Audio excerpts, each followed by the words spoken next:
یکم محرم الحرام امیر المومنین خلیفۃ المسلمین جانشین مصطفیٰ جبل استقامت اور رسول اللہ کے دین کا بہت بڑا سپاہی حضرت عمر فاروق رضی اللہ تعالی عنہ یکم محرم امت مسلمہ کے لیے بہت بڑا دن ہے، بہت بڑا دن۔ یہ شہادت ہے حضرت عمر فاروق کی رضی اللہ تعالی عنہ۔ یہاں چھوٹی چھوٹی باتوں پہ گورنمنٹ چھٹی کرتی پھرتی ہے، چھوٹی چھوٹی باتوں، الیکشن ہو گیا تو چھٹی،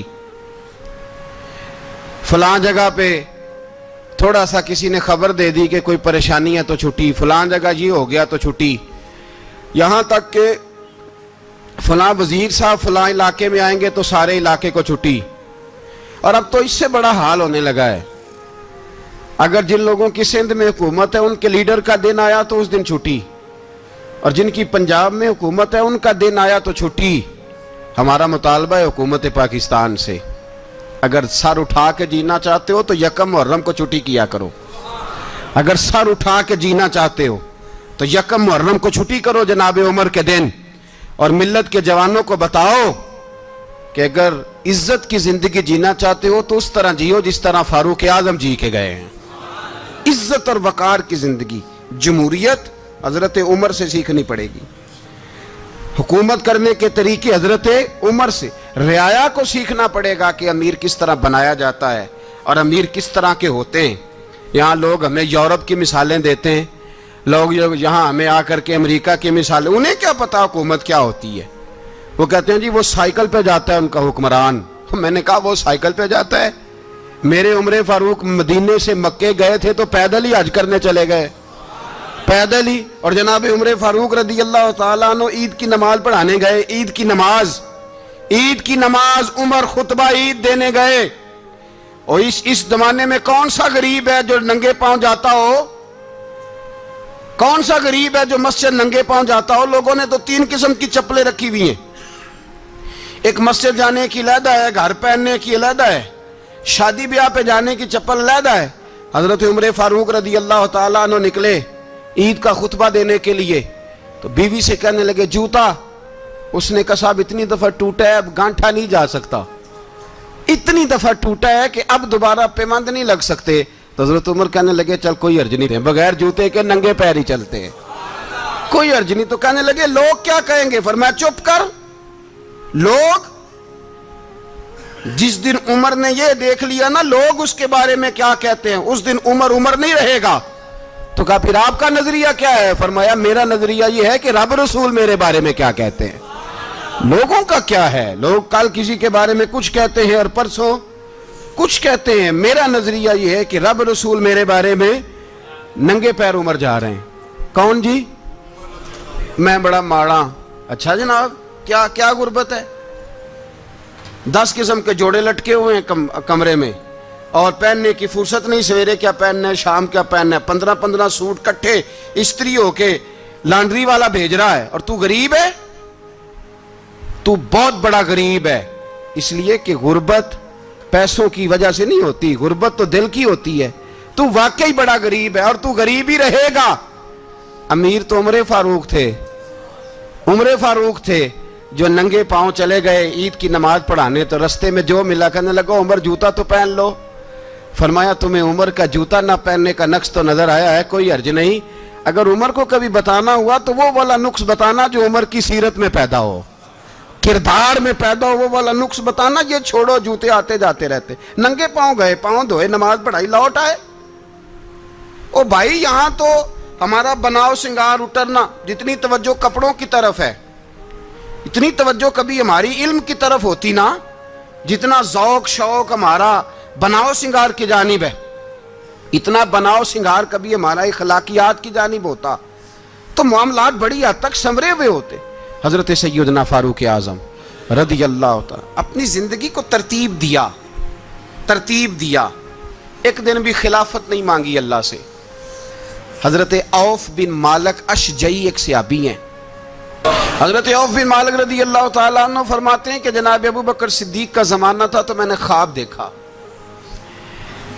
میں نے خواب میں جناب عمر کو دیکھا اور میں نے دیکھا کہ کوئی کہنے والا کہہ رہا ہے کہ عمر وہ ہے کہ اللہ کے رستے میں کوئی اسے جتنا مرضی برا بھلا کہے یہ پرواہ نہیں کرتا۔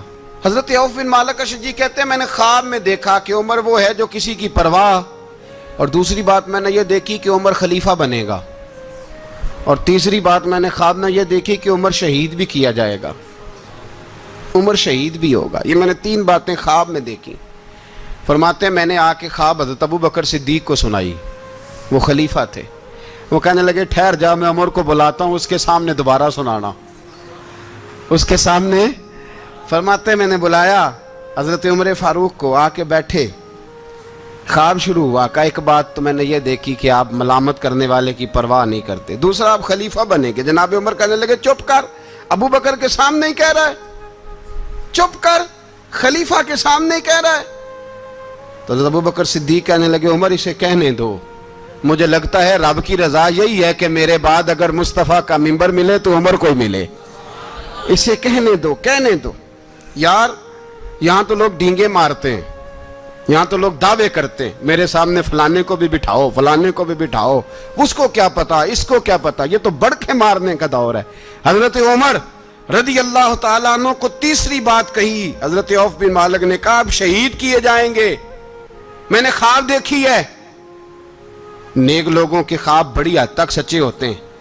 کہا میں نے خواب دیکھی ہے۔ تو حضرت عمر کہنے لگے شہید تو دلیر لوگ ہوتے ہیں، شہید تو دلیر، جسے سارا زمانہ دلیر کہہ رہا ہے وہ اپنے بارے میں کیا کہہ رہے ہیں، کہتے ہیں شہید تو دلیر، میں تو کاہل سا آدمی ہوں، سست آدمی ہوں، میں تو اتنا کام ہی نہیں کرتا، تو یہ خواب تو نے جو دیکھا ہے نا پھر سے دیکھنا۔ تو ابو بکر صدیق فرمانے لگے عاجزی نہ کر، انکساری نہ کر، تو جو کہہ رہا ہے ٹھیک کہہ رہا ہے، لیکن مجھے سن کے شکر بھی ہوا ہے اور افسوس بھی ہوا ہے۔ افسوس اس بات کا کہ تیرے جیسا بطل عظیم چلا جائے گا، اور شکر اس بات کا کہ رب تجھے زندگی بھی اعزاز والی دے گا، اور شہادت کی موت دے کے اللہ تجھے موت بھی عزت والی عطا فرمائے گا۔ اللہ موت بھی تجھے عزت والی دے گا، تجھے کاہلوں جیسی موت اللہ۔ حضرت فاروق اعظم رضی اللہ، او بھائی یہاں تو اس زمانے کا سب سے بڑا مسئلہ پروٹوکول ہے۔ پتہ ہوتا ہے یہ کامل استاد ہے، میں اس کے پاس بیٹھوں گا تو میری تربیت کرے گا، لیکن لوگ شاگرد نہیں بنتے، میں کدھر گئی۔ پر حضرت عمر رضی اللہ تعالی، حضرت عمر کی سادگی اور پھر جناب عمر کی عاجزی، جب انسان اپنے اوپر سوار کر لیتا ہے نا، سوار کر لیتا ہے، میں بدکار پرانا خادم، کسے در ملی نی ٹوئی، تے واصف یار نے نظر جو کی تھی تے واصف ہی ہو۔ میں اکثر سوچتا ہوں حضور نے جہاں بھی کہا نا، فرمایا میرے بعد نبی ہوتے تو خطاب کے بیٹے عمر ہوتے۔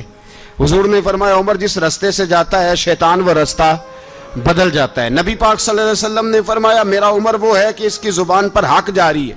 حضور علیہ الصلوۃ نے فرمایا 950 سال حضرت جبریل میرے عمر کی شان بیان کریں تو ان کی عظمت ختم نہیں ہوتی۔ 950 سال جبریل عظمت بیان کرے تو ختم نہیں ہوتی، یہ بات ہے حضرت عمر کی۔ اور فرمایا عمر ابو بکر کی نیکیوں میں سے ایک نیکی ہے، یہ شان ہے عمر فاروق رضی اللہ تعالیٰ عنہ کی۔ حضور نے فرمایا میرے بعد نبی ہوتے تو عمر ہوتے، جس گلی سے عمر آئے شیطان رستہ بدل جائے۔ میرے عمر فاروق کی شان 950 سال بیان ہو تو ختم نہ ہو۔ عمر کی زبان پر اللہ حق بیان کرتا ہے، جو عمر کہتا ہے وہی رب کر دیتا ہے۔ حضور ساری زندگی فضیلتیں بیان کرتے رہے، عمر جواب میں کیا کہتے ہیں؟ کوئی بتائے نا کہ یہ والی حدیثیں کبھی عمر نے بھی روایت کی ہوں کہ حضور نے میرے بارے میں یہ کہا ہے۔ یہ روایتیں وہ روایت نہیں کرتے، ان سے جب لوگ کہتے عمر تیری بڑی بات ہے تو عمر رو پڑتے، کہتے میں تو اونٹ چرانے والے باپ کا بیٹا ہوں، میں تو اونٹ چرانے والے باپ کا بیٹا، اونٹ چرا۔ اس سے آگے عمر گئے ہی نہیں ساری زندگی، اس سے آگے لفظ ہی نہیں ادا کی۔ اور میں تو بھائی اونٹ چرانے والا، میرا باپ تو اونٹ چرایا کرتا تھا، 10 اونٹ تھے، میری ڈیوٹی ہوتی تھی، سنبھالے نہیں جاتے تھے، ابا ڈنڈوں سے مارتا تھا۔ ساری زندگی عمر حج کرنے گئے، ایک خشک تنا کھجور کا عمر فاروق رضی اللہ تعالیٰ عنہ نے اس کو اپنے کلاوے میں لیا، رونے لگے. لوگوں نے کہا عمر کیا ہوا؟ فرمانے لگے یہاں میں اونٹ چرایا کرتا تھا, یہاں میں اونٹ چراتا تھا, 10 اونٹ سنبھالے نہیں جاتے تھے. دیکھو رسول اللہ کی شان, آج ساری امت چلانے کا طریقہ عطا فرما دیا ہے. سارے صحابہ مل کے آئے, کہنے لگے عمر فاروق سے کہنا ہے نبی پاک کے زمانے میں تو ظاہراً غربت تھی, ابو بکر کے دور میں بھی غربت تھی, اب تو بڑا محال ہے.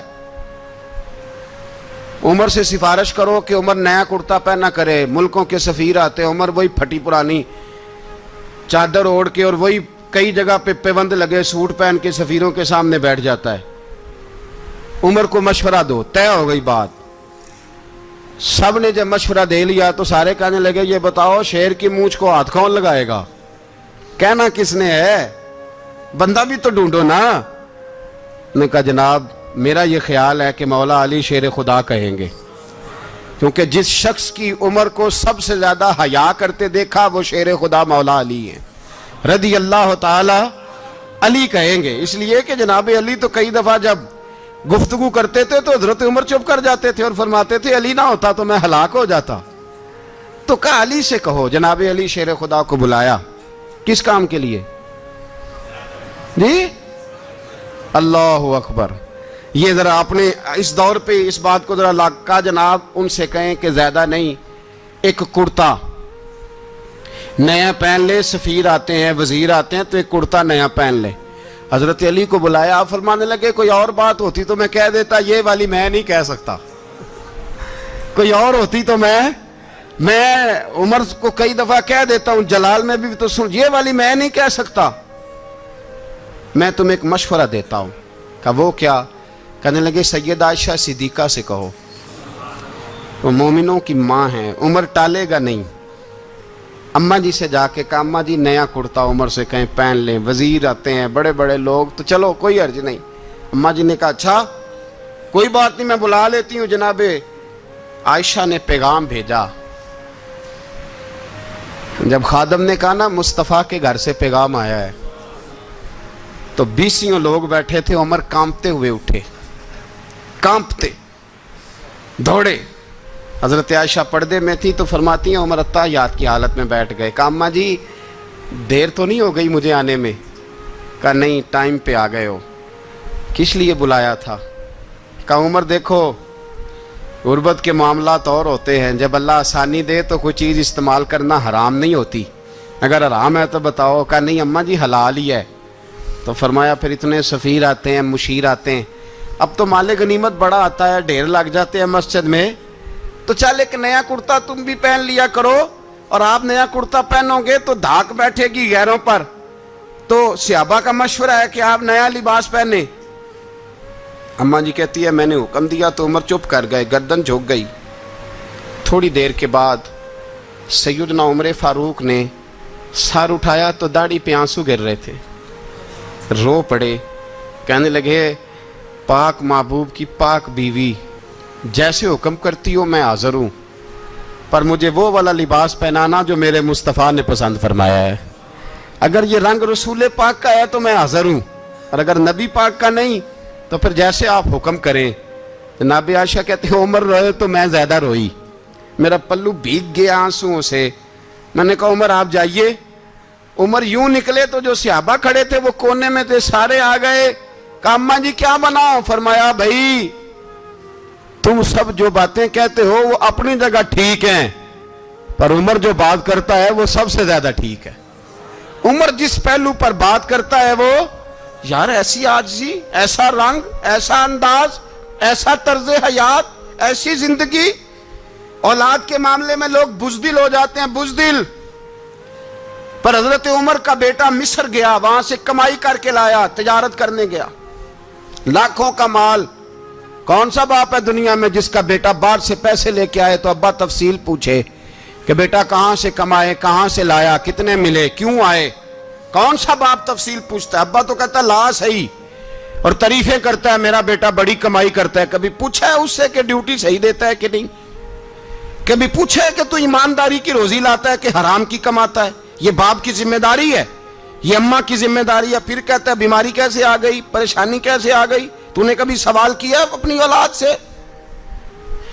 حضرت عمر فاروق رضی اللہ تعالیٰ عنہ کا بیٹا مصر سے پیسے کما کے لایا تو جناب عمر نے بلایا، فرمایا بیٹے اتنی تو تیرے پاس راس ہی نہیں تھی، تھوڑے سے تو پیسے لے کے گیا تھا، اتنی کمائی کیسے ہو گئی؟ اتنے تو پیسے نہیں تھے صاحب، کہاں سے کمائی لائے؟ اس نے کہا ابا جی وہ جو میرے چچا ہے نا مصر کے گورنر، آپ کے دوست، انہوں نے میری مدد کی ہے۔ فرمایا جتنے لوگ گئے تھے سب کی ہے مدد اس نے؟ کہا نہیں صرف میری کی۔ فرمایا تیری کیوں کی؟ تیری کیوں کی؟ کہا حضور آپ کے دوست ہیں۔ فرمایا چپ کر، حضور انہوں نے مجھے اتنے پیسے دیے، میں نے کاروبار میں ڈالے تو نفع آیا تو میں ان کی رقم دے کے۔ فرمایا خاموش ہو جا، باقی جتنے لوگ گئے تھے سب کی مدد کی اس نے؟ کہا نہیں حضور صرف میری کی۔ فرمایا اس نے تیری مدد نہیں کی، اس نے خلیفہ کے بیٹے کی مدد کی، اس لیے کہ وہ خلیفہ کو اپنے حق میں نرم کر سکے۔ فرمایا آدھا مال تیرا ہے، آدھا مال غنیمت کا ہے، مال خزانہ کا ہے، مسلمانوں کا ہے، اس لیے کہ تو جو وہاں سے مال کما کے لایا ہے وہ اپنے باپ کے خلیفہ ہونے کی وجہ سے کما کے لایا ہے، لہذا رکھ ادھر۔ یہاں کہتے ہیں کدھر سے آیا، کیسے آیا، کون سا حساب دیں، کیا کریں؟ او بھائی حضرت عمر رضی اللہ تعالیٰ عنہ کا اپنی اولاد کے بارے میں یہ رنگ ہے۔ ایک جنگ سے نا خوشبو آئی، خوشبو بڑی مہنگی ہوتی تھی، عرب میں خوشبو آج بھی بڑی مہنگی ہے، وہ زیادہ استعمال کرتے ہیں۔ میری باتوں کی سمجھ آ رہی ہے میرے بھائیوں؟ بڑی مہنگی خوشبو تھی۔ جب وہ خوشبو آئی تو حضرت عمر نے کہا، گھر میں پہلے پہنچی حضرت عمر کے، چونکہ زیادہ عورتیں استعمال کرتی تھی گھر کے اندر خوشبو، مرد بھی لگاتے تھے۔ حضرت عمر نے اپنی بیوی سے کہا، آپ کی زوجہ تو تھی وہ بڑی خوشبو کو پسند کرتی تھی۔ حضرت عمر نے اپنی زوجہ سے کہا کہ خوشبو لاؤ، میں نے ایک عورت کی ڈیوٹی لگائی ہے، وہ خوشبو تول کے نا تو بحصہ برابر صحابہ میں بانٹ دے گی۔ تو آپ کی زوجہ کہنے لگی کسی بی بی کی ڈیوٹی لگانے کی کیا ضرورت تھی، میں جو موجود تھی میں بانٹ دیتی ہوں تول کے بحصہ برابر۔ آپ نے فرمایا نہیں تو رہنے دے، وہ فلانی بی بی بانٹے گی۔ کہا حضور میں نے بھی بانٹنی ہے، میرے پہ کچھ حق ہے؟ آپ نے فرمایا نہیں، تو تفصیل نہ پوچھ، تو خوشبو دے دے، کوئی اور بانٹے گی۔ خاتون خانہ تھی نا، کہنے لگی نہیں مجھے بھی آج آپ کو بتانا ہی پڑے گا کہ کوئی جو بانٹ سکتی ہے تو میں کیوں نہیں بانٹ سکتی؟ زوجہ کہتی عمر نے بات کی تو میری چیخیں نکل گئیں۔ حضرت عمر فرمانے لگے جب تو خوشبو بانٹے گی نا تیرے ہاتھوں کو بھی لگے گی، تیرے دوپٹوں کو بھی لگ جائے گی۔ اگر رب کریم نے مجھ سے سوال پوچھا کہ عمر خوشبو تو مسلمانوں کی تھی، تیری بیوی کے دوپٹے کو کیوں لگ گئی، تو میں اللہ کے حضور کیا جواب دوں گا؟ اگر اللہ نے یہ سوال کیا کہ تیری بیوی نے کیوں لگائی، وہ تو حصہ تھا مسلمانوں کا، تو نے تیری بیوی نے کیوں لگائی؟ تو فرمایا میں نہیں چاہتا کہ اللہ کے حضور مجھے اور تجھے باز پرس ہو، لہذا کسی اور کو بانٹنے دے۔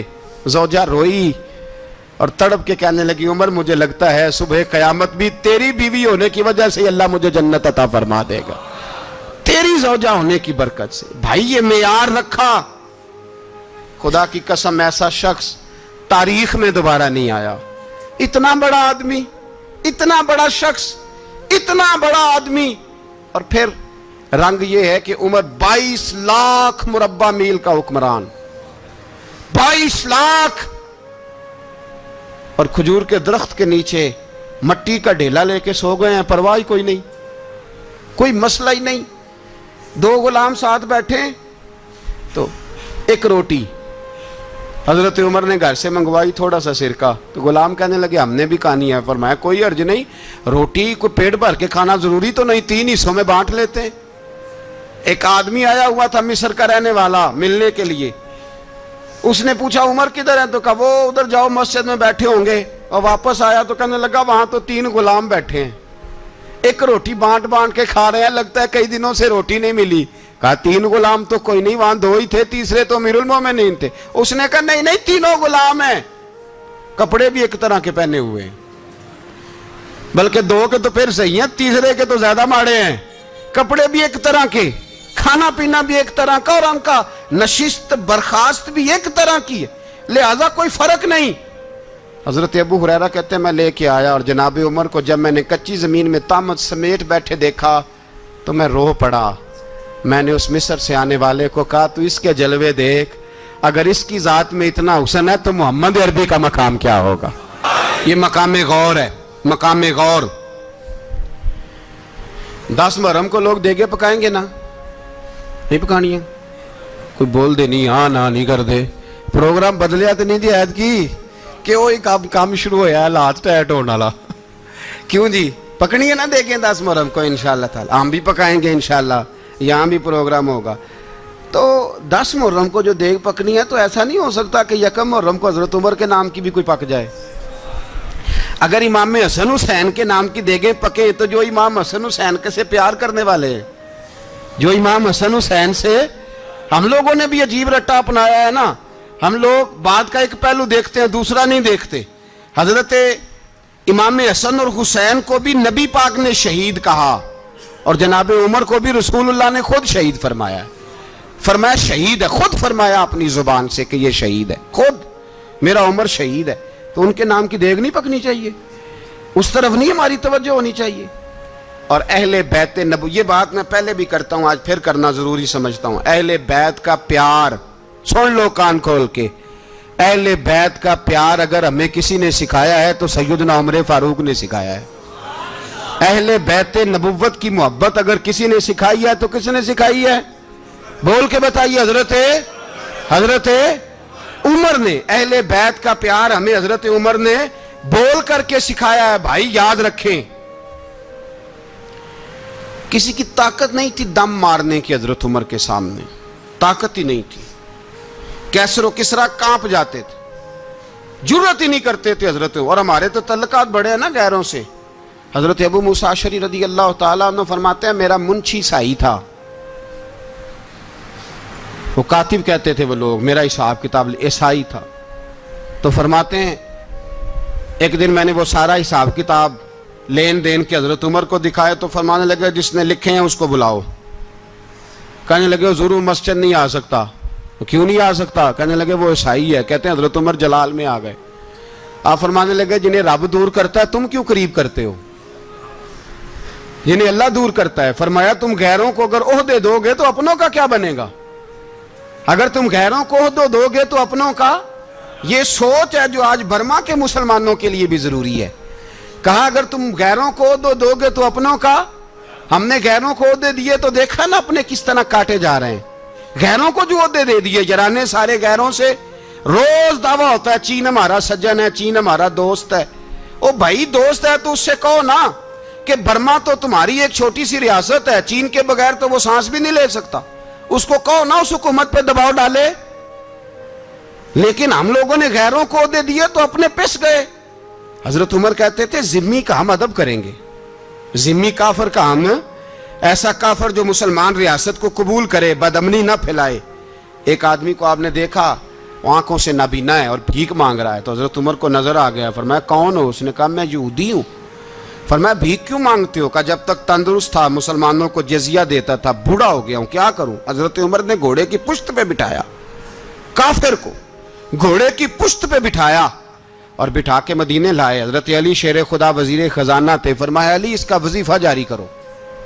کہا یہ کون ہے؟ فرمایا یہ یہودی ہے لیکن یہ ہمیں جزیہ دیتا رہا، بوڑھا ہو گیا بیچارہ، بھیک مانگنے پہ مجبور ہے، ہماری حکومت کے اندر رہتا ہے، اس کا پورا وظیفہ جتنا خرچہ اتنا وظیفہ لگاؤ۔ حضرت علی کہتے ہیں میں وظیفہ لگا رہا تھا اور وہ میرے نبی کا کلمہ پڑھ رہا تھا، وہ رسول اللہ کا کلمہ پڑھ رہا تھا۔ یہ مزاج، یہ نہیں کہ کافر۔ حضرت عمر نے گورنروں کو خط لکھے تھے کہ زبردستی کسی کو مسلمان نہیں کرنا، جہاں ان کی عبادت گاہیں بنی ہو گرانی نہیں، کوئی مندر کوئی گرجا ضائع نہیں کرنا۔ اسلام سب کو جینے کا موقع دیتا ہے، پر بے ایمانو ظالموں بدذاتوں تمہیں یہ کہتا ہے کہ ہم تمہیں جینے کا موقع دیتے، تم بھی مسلمانوں کو جینے کا موقع دو۔ یہ جہاں بستے ہیں جہاں رہتے ہیں انہیں وہاں جینے کا موقع دو، انہیں بھی اللہ اکبر کہنے کا موقع دو، انہیں بھی قرآن پڑھنے کا موقع دو، انہیں بھی رسول اللہ پر درود پڑھنے کا موقع دو۔ ہمارے ملک میں عیسائی اپنی مرضی سے کھلے عام تبلیغ کرتے ہیں، یہاں تو چینل چلائے ہیں عیسائیوں نے۔ کسی مذہبی جماعت نے کبھی جلوس نکالا ہے کہ عیسائیوں کا چینل بند کرو؟ بولے نکلا ہے کہ نہیں نکلا؟ کتنے ظلم کی بات ہے۔ ہم جب غیر کو اتنا تحفظ دیتے ہیں، ہم نے دیکھا ہے، مجھے 20 لوگوں نے عید پہ ٹیلی فون کیے کہ عیسائیوں کو قربانی کا گوشت دے لیں، مجبور ہیں جی، دروازے پہ آ گئے ہیں، ہمارے کام کاج کرتے ہیں۔